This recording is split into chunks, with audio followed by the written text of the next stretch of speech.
Good morning, everybody. So Scott was still sleeping, so I decided to do a voiceover for this video. It was 7:36 in the morning when I got up. Oh my gosh, so tired. So first I'm going to prime my eyes with Shadow Insurance, and then here's a first look. I did one eye for you, and then I decided to do the other eye so that the video would be a little shorter. So I'm just priming my eyes with the Too Faced Shadow Insurance, and that is all over the lid.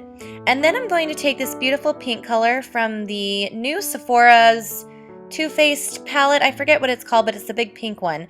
And I'm taking the bright pink color and I'm putting that all over the outer half of my lid so that I can get a nice dark pink color.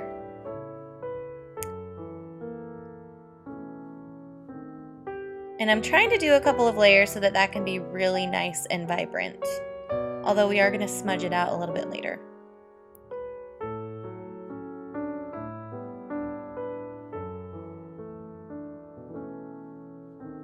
So next I take this beautiful light pink color from the same palette and I dust that all over the inner corner of my lid and the top of the brow bone.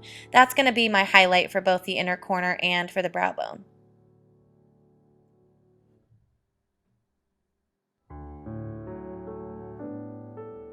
Next I take this matte light brown shade and a fluffy brush and blend into my crease to make it more a smooth transition color and not so in your face.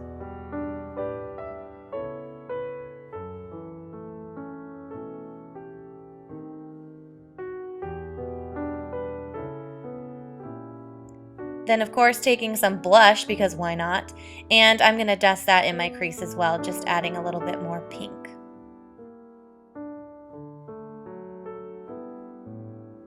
And adding a little extra of that bright pink just to keep the colors vibrant, and I'm going to do that to both sides.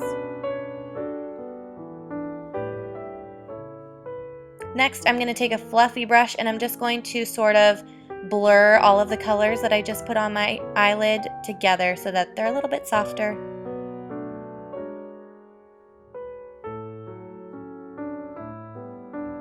Ignore my pimples, please.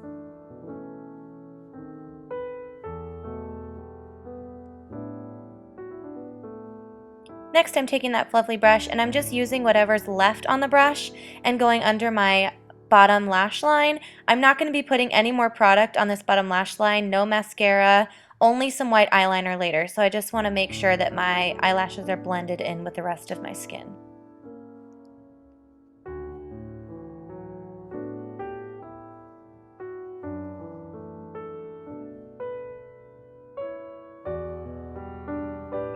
So I'm going to go ahead and curl my lashes to prep them for mascara. And of course I'll be wearing falsies, so you'll see those in just a moment. Next I'm going to be taking my favorite eyeliner from e.l.f. and I'm just going to make a clean line, not too thick, not too thin, just to sort of simulate that one big eyelash that the princesses have. And be careful with your wings. Practice makes perfect. Just sit down one day and practice making your wing liner, and I'm sure it will be perfect in no time.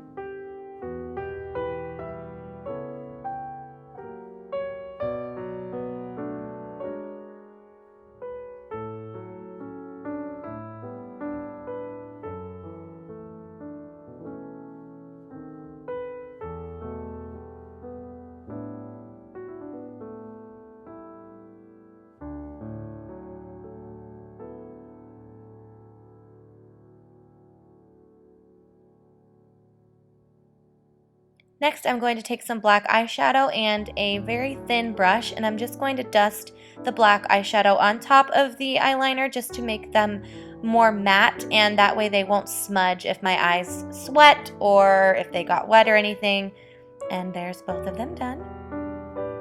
Next, I'm taking this beautiful glitter by Stila, and I believe it is called Fairy Dust. I'll put the color or this whatever you call it below, but I just love this glitter. It is so beautiful, and I love putting it on the inside corners of my eyes, and I've been doing this for every single princess since I got it. It's so beautiful.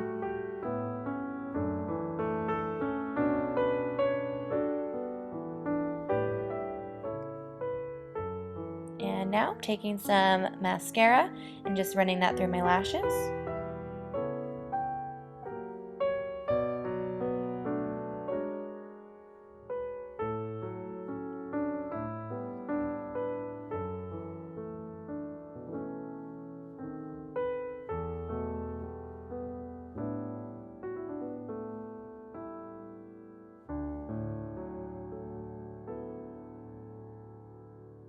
Next, I'm going to be using these beautiful Ardell Wispies. They are my favorite. I love them.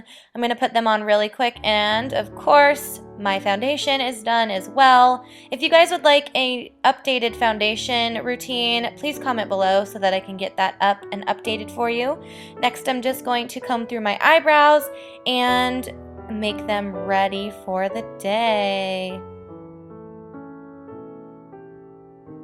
I'm using this new brow majiggy thing from, I think it's L'Oreal, but I'll check and put it down below. But it's really cool because one side is a twisty pencil type, and then the other side is a smudger, and then you can buy the plumper or brow mascara that goes along with it, and it's a nice little set, and it works really well.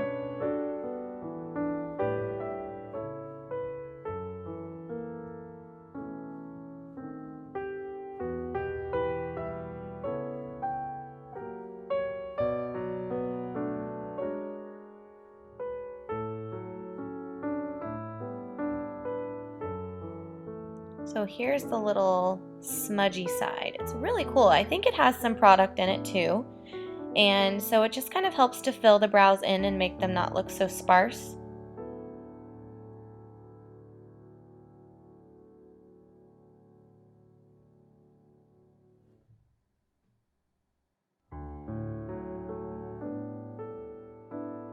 And then this is the brow gel. Oh, this is Maybelline. Okay, definitely Maybelline. Get it at Target or Walmart.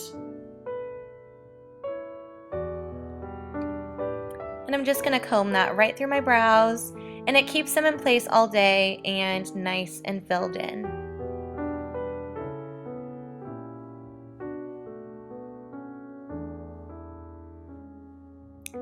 Next, I'm going to be using MAC's Mineralized Skin Finish in Soft and Gentle, and I'm using a fan brush to just sweep that on the tops of my cheeks and over the bridge of my nose, on my forehead, and in my Cupid's bow. Even though I don't really have a Cupid's bow, I still like to simulate that it's there, so I just do a little bit of highlighting right on top.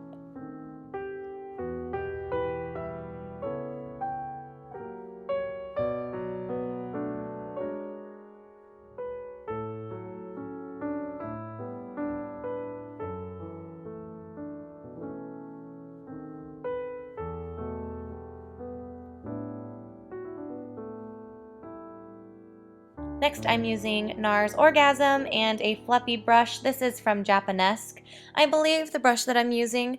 And I'm just going to fluff that all over the apples of my cheeks and not bring it up too much onto the cheekbones, just kind of focus it right on the middle.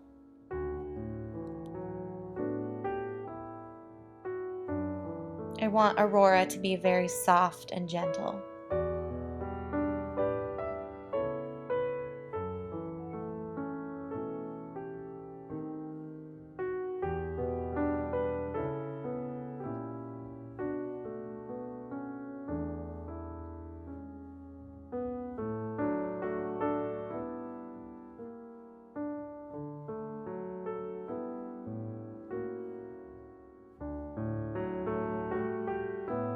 Now I'm looking around for lipstick, I believe. There it is. I'm using Melted Peony for my lipstick for Princess Aurora because I want a nice soft pink.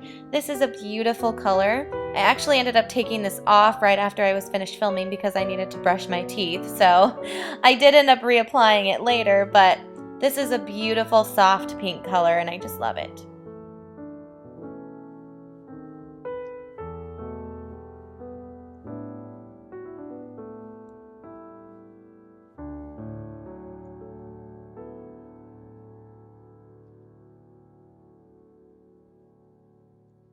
Just dusting a little more of that powder underneath my lash line just to make sure that my bottom lashes don't have any product on them.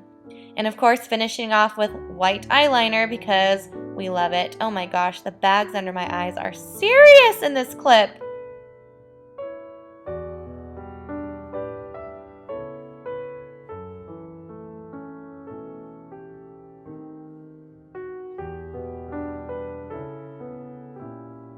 So here is the finished look, and I love it. It's so soft and beautiful. Now for the costume.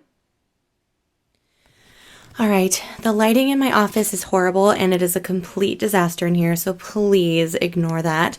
But this is the Aurora costume that we have. I'll start with the wig because it is so beautiful. This is the Lucian wig in, I believe, Dirty Blonde, and it's gorgeous. I just foil curl it and then I pull some pieces out and try and make the bangs as rounded and swirled as I can. But I'm not a hairstylist, so once I put this on, I usually adjust the bangs to where I want them. But I just love how long the hair is, and it's that beautiful dusty color, and I love it. This is the costume, and guys, I have to tell you, this is my least favorite costume that I own. I'm not sure why, but it just doesn't look accurate to me. My mom made this one and it was kind of like a rush make, but we've got the collar here that comes up and you can see that there's the bodice right there. I think that if we just remade the collar someday, I wouldn't be so irked about it. But the sleeves are made out of this like cheap costumey material, and the back is just kind of like, it was a rush make. You can tell. And then the bottom is just the silk piece. I'm not sure what we call that. But like I said, this is my least favorite costume. And it doesn't really work that often, so I'm not worried about it. But I love how she put this part on the top. I think what I would like to do next time is just make it a corset. Buy a pink corset or dye it and then add the things to it. And then the skirt is just a big pink skirt. It has a train at the bottom, and we usually put a big crinoline underneath this. So the train is super long so that it flows. But yeah, that is the Aurora costume. And like I said, it's not my favorite, so I don't usually like to show this one off, but I just wanted to give you guys a closer look. And I don't have a crown for this costume. I do have a necklace, but they're not accurate either because, like I said, this costume never gets worn, like once every few months. So if it was worn more often, I would probably put a little bit more into it, but I would rather put more into my most popular costumes. So it's good enough for me, and it's good enough for the little girls. So that is Aurora, and I will show you what it looks like on.